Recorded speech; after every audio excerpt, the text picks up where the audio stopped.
Hey, welcome back to Stew on the Lake. This is Ben with you. This is part 2 of the basic toolkit. Now that we have the coffee on, we'll run back through fairly quickly the basic tools. Obviously, a good bench knife. You can't go wrong with something along these lines. And a good gouge set. If you look down below in the description section, I went ahead and put a link to all of these items. And also look in the lower right hand corner of the screen there, you see a little button, and that's a subscribe button. And if you'd like to see more of these videos and help me out, go ahead and subscribe, and by all means please leave a comment.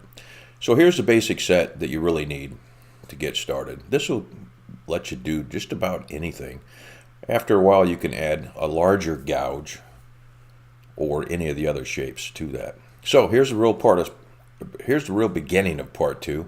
This is a Swiss Pfeil gouge. I like those.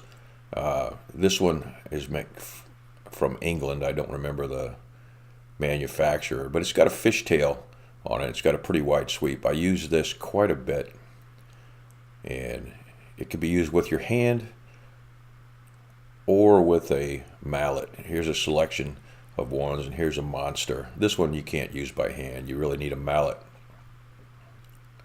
When you switch to the larger size of gouges, using it by hand can be done if your work is set down to the bench, but you'll need some kind of mallet. I prefer a rubber hammer, as you just saw. Here I'm trying to show you a little difference by hand, and unfortunately that's not very sharp, but if I whip out my rubber hammer that I went ahead and sawn the handle off on, the work goes pretty good. Of course you have to secure the work to the bench. Here's a rubber handle, about where I'd cut it. This fella here is a standard wooden mallet. They tend to destroy the tips a little bit, the wood does. Here's a standard old school square. And here's a classic round. Once again, they do damage the tips or the handles. This one's kind of a hybrid. Got a little bit of rubber in there on the wood. Not a bad choice. Here's a specialty knife that if you're going to do some spoons or something that requires a bowl, very similar to this, rough spoon shape, that does a nice job of getting down in there. You really do need to clamp the work down. Here's a knife trying to get in there. Can't do it. Take this spoon gauge, clamp that work down, and it does a nice job of cutting out a convex. Now a set of chisels will do the same thing, so it's just a matter of preference. I tend to go to a chisel. Excuse me. You'll need some kind of a saw. This is a jeweler saw. Happens to be of a German heritage and probably 20 years old. I'm really fond of it. Takes anything from fine to larger blades, and works from brass all the way up to different kinds of wood. I use several little saws. One of them happens to be this Sheffield dovetail saw. Does a nice job at chopping off small pieces, but any saw will work. And then of course you get up into your band saws, your jig saws, and that sort of stuff. Really not in the beginner realm. And if you're going to do some kind of work out in the woods, working on branches, that sort of thing, it doesn't hurt to have a hatchet. This happens to be a smaller adze that I treat like a hatchet. I put a new handle on it. Picked it up at an antique store. Optional, of course, once again, is draw knives. This is kind of an art in and of itself. These are 2 antique draw knives I use all the time.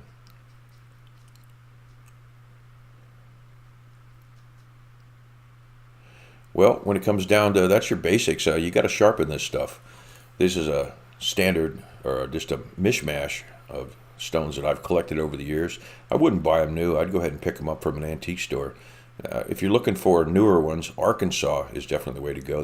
Those 2 are Arkansas stones. They come in different grits. A fine, a medium, and a rough is what you need, or just a fine and a medium. I go ahead. They are oil stones, so I add them in there. Needle files never hurt for if you're doing small detail work. This set's a little bit pricey, but you can get them cheaper. And you can also add rifle files to that, or rifler files. Now this thing here I'm quite fond of. It's a diamond slick, and it's worth its weight in gold. It's diamond impregnated only on one side, has the sweeps and the curves.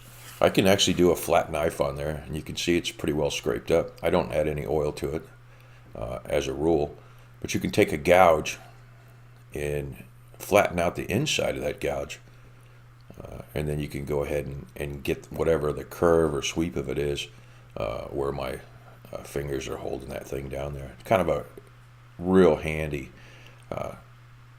tool. You can go straight to this right after you come off of a bench grinder if you're shaping things. Now the next thing you want to do is strop it. Take that wire edge that comes up on there. This is an old antique barber strop, two-sided, kind of a neat deal. Got a little flappy jab in the middle.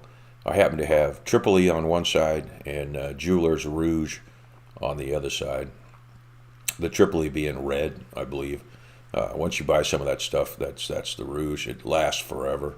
Occasionally load it back up again, and then you're ready to go. This one I use primarily for the knives, and I use it often. My favorite strop is this contraption right here. It's not available, one of the few things in the links below that's not available on Amazon. This is only available from Woodcraft. I think they call it a slick stick, and it's pretty high speed. It's got different shapes for gouges, small to large. This one is about 20 years old, so and really small gouges on these leather that stick up, and then knives on the back and whatnot. One of my favorite tools. Highly recommend it. I really don't think I could do without that. Then at some point, when you get everything all sharp and you get it all carved out, you're going to need to sand it a little bit. This is pretty handy here. This is a Turner's set. This stuff goes from 150 up to 600 in a roll, and it seems to last forever. Tear off a piece, use it however you need it, and throw it right away. You're not messing around. So here's your basic kit. Summon everything up. Add that chisel to it because it's about $70 versus per chisel. Get yourself some kind of a mallet, whatever you prefer. That just happens to be my preference. Get yourself some sharpening stones, or one or two. Again, buy them at a flea market. It comes in all shapes, flavors, and sizes. I'm kind of fond of this diamond stuff, although it's a little bit pricey. Then you get into kind of some optional things there. Well, that's not optional. That strop is not optional. That's kind of a mandatory thing there. A piece of leather does the exact same thing. Some kind of a saw, obviously. I wouldn't get a cheap coping saw. They'll vote you off the island if the woodworking community sees you with one of those. A draw knife, never hurt anybody. Of course, a good hatchet or a small axe does the trick. And that's pretty much it. Summing it up, you got a big old pile of tools there. Hey, once again, thanks for watching.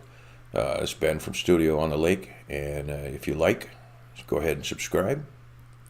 Have a good day.